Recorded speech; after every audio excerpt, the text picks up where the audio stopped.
আসসালামু আলাইকুম। X6511 Infinix smart 6 মোবাইলটি হঠাৎ ডেড হয়ে যায়। ডেড কন্ডিশনে বুট সিকোয়েন্সটা আমি বলতেছি। বুট সিকোয়েন্স হলো আপনার চার্জে যখন লাগাই তখন কিন্তু চার্জিং অ্যাম্পিয়ার 0.679 এরকম নিচ্ছে। পাওয়ার সাপ্লাই যখন আমি চেক দিই, পাওয়ার সাপ্লাই কিন্তু 100 পর্যন্ত রিডিং ওঠে, তারপর আবার নেমে যায়। তারপর আমি চিন্তা করে দেখলাম এই মোবাইলটি কিন্তু হতে পারে ইএমএমসি জনিত কোনো সমস্যা। এই জন্য আমি প্রথমে প্যানেলটা উঠাবো। তবে আমার দৃঢ় বিশ্বাস ছিল প্যানেলটা ওঠানোর পর মোবাইলটি অন হয়ে যাবে, যেহেতু কোনো জায়গায় কাজ হয়নি।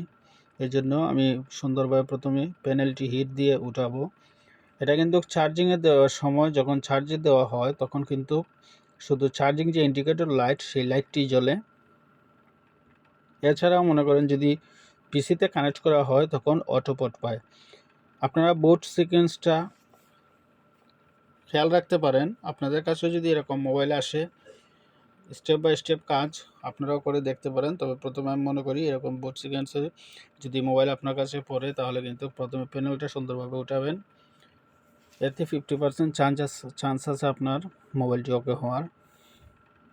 প্যানেলটি যখন আমি হিট দিয়ে উঠাবো তখন চারপাশে আমি যে পেস্ট আছে, পেস্টের মাধ্যমে জ্বালাই করে নিব, যাতে আমার ওটাতে খুব ইজিলি উঠে যায়।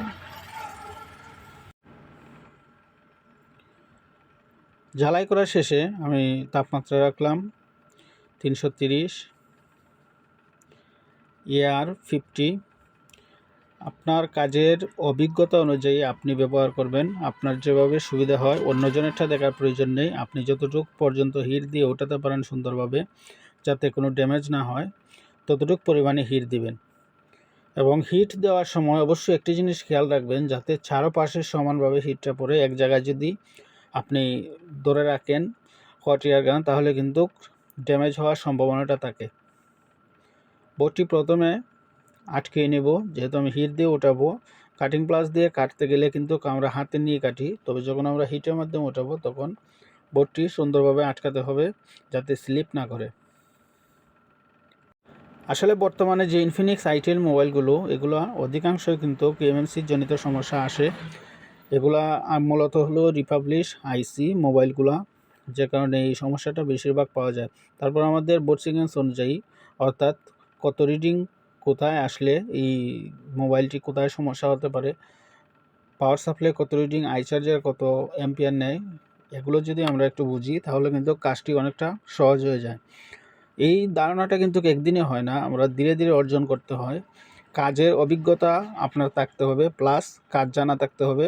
আপনার যদি বেসিকগুলো জানা থাকে, কাজের অভিজ্ঞতা থাকে, তাহলে কিন্তু আপনার এই বুট সিকোয়েন্স অর্থাৎ ডেড মোবাইল আসলে ফল্ট ফাইন্ডিং বিষয়টা কিন্তু আপনি খুব সহজেই করতে পারবেন। যখন আপনি সহজে ফল্ট ফাইন্ডিং করতে পারবেন, তখন কিন্তু ফল্ট ফাইন্ডিং করার পরেই কিন্তু আপনি একটি মোবাইল সমাধান করতে পারবেন। আপনি যদি সমস্যা কোথা থেকে শুরু করবেন, সমস্যা যখন একটি মোবাইল আসে, আপনার কাজ কোথা থেকে শুরু করতে হবে সেই ধারণাটা না থাকে, তাহলে কিন্তু আপনি মোবাইলে কাজ করতে পারবেন না। দেখা যাচ্ছে যে এক জায়গায় সমস্যা, আপনি অন্য জায়গায় কাজ করলেন, কাজটা হলো না, আপনারও মন ভাঙলো, আপনারও বৃথা পরিশ্রম হলো, এবং মোবাইলটাও না ওঠার কারণে আপনারা যেহেতু পারিশ্রমিকও পেলেন না, অপরদিকে যে মোবাইল টেকনিশিয়ান অন্য ভাই যখন আপনি এই মোবাইলটা দেখবেন, তখন কিন্তু আপনার নামে বদনাম করবে। এই জন্য আমি মনে করি যতটুকু জানা আছে ততটুকুই কাজ করাটা শ্রেয় ভালো হয়। অন্য জায়গায় আমি যদি না বুঝি, তাহলে অন্য জায়গায় যখন দেখাবে তখন যাতে আমার বিপক্ষে কোনো কথা না বলে।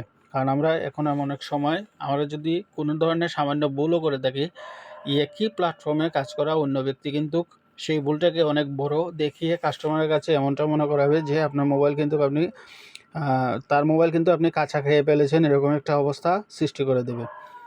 আমার প্যানেলটি উঠানো শেষ যেহেতু আমি মোবাইলে কোনো ধরনের কাজ হয় না, ফ্রেশ বোর্ড, এই জন্য ফ্রেশ বোর্ড যেহেতু আমি একটু ট্রাই করব যে মোবাইলটা অন হয় কিনা। যদি কাজ করা বোর্ড থাকতো তাহলে কিন্তু আমি পরের স্টেপগুলো দেখতাম, হয়তো বা অন্য কোনো আইসিতে কাজ করতে লাগতো, বা এমসিতে বা সিপিইউতে, এটা লাইন চেক করে স্টেপ বাই স্টেপ দেখতাম। ফ্রেশ বোর্ড যেহেতু, এই জন্য আমি প্রথমে প্যানেলটি উঠানোর পরেই চেক দেব। এখন আমি চার্জিং মোডে দেখি কী অবস্থা। আলহামদুলিল্লাহ, এটা স্বাভাবিক রিডিং নিচ্ছে আই চার্জারে। এখন এখানে স্ক্রিনে অবশ্যই দেখাবে চার্জিং যে লোগোটা এতে দেখাচ্ছে 15% চার্জ আছে। মোবাইলটি কমপ্লিট হয়ে গেল, যেহেতু অন্য জায়গায় কাজ করা হয় নাই, অর্থাৎ বোর্ডে কোনো অংশে কাজ নাই, যে সেই কারণে আমি পেনাল্টি ওঠানোর পরেই চেক দিলাম। তো এভাবে আপনারা বেসিকগুলা যদি জানা থাকে এবং বোর্ড সিকোয়েন্সগুলো যদি জানা থাকে, তাহলে স্টেপ বাই স্টেপ কাজ করলে যে কোনো কাজ ইনশাল্লাহ ফেরত যাবে না, এবং কাজগুলো যখন সাকসেস হবে তখন কিন্তু আমাদের মনে একটি প্রশান্তি চলে আসে। অপরদিকে যে কাস্টমার পায় সেই কাস্টমারও কিন্তু খুশি হয় এবং পরবর্তীতে এরকম কাজগুলো সাকসেস হলে কিন্তু অন্যান্য কাজও নিয়ে আসে।